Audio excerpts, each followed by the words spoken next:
পাখি মানুষের সাথে ঘুমায়, আবার খায়ও মানুষের সাথে। নিজেদের স্বাধীন মতো মুক্ত আকাশে ঘুরে বেড়াচ্ছে। ডাক দিলেই ছুটে আসছে মালিকের কাছে। আবার আদর করতে বললেই আদর করছে। ও না, তুমি চুমু দাও একটা। চুমু কে দেবে? চুমু তুমিও দাও। হ্যাঁ,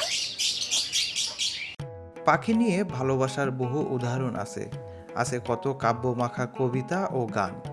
পাখি ভালোবাসে না এমন মানুষ সমাজে বিরল। পাখির প্রতি এই গভীর ভালোবাসা থেকে ঝিনাইদহের এক দম্পতি লালন পালন করেছেন বিদেশি জাতের জোড়া দুটি টিয়া পাখি। আদর করে তাদের নাম দিয়েছেন সান ও অ্যালেক্স। সদর উপজেলার কুমড়াবাড়িয়া ইউনিয়নের জার গ্রামের আক্তারুজ্জামান ও তার স্ত্রী ফারিয়া আক্তার রিয়ার সংসার এখন এই সান ও অ্যালেক্সকে নিয়ে। সন্তানের মতোই লালন পালন করছে পাখি দুটিকে। তরুণী গৃহবধূ ফারিয়া আক্তার রিয়ার ঘাড়ের ওপর বসে সঙ্গ দিচ্ছে দুটি টিয়া পাখি। সন্তানের মতো খোশ গল্পে মেতে থাকেন তিনি।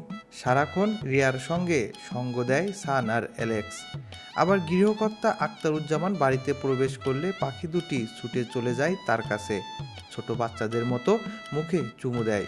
আবার রিয়া ডাকা মাত্রই তার কাছে উড়ে চলে আসে।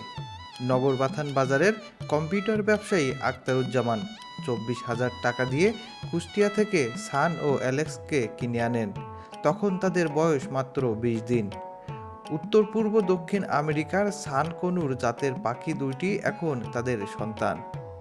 পাখির এমন বন্ধুত্বপূর্ণ আচরণ সত্যিই বিরল। পাখির সঙ্গে এমন ভালোবাসা দারুণ উপভোগ করেন গ্রামবাসী।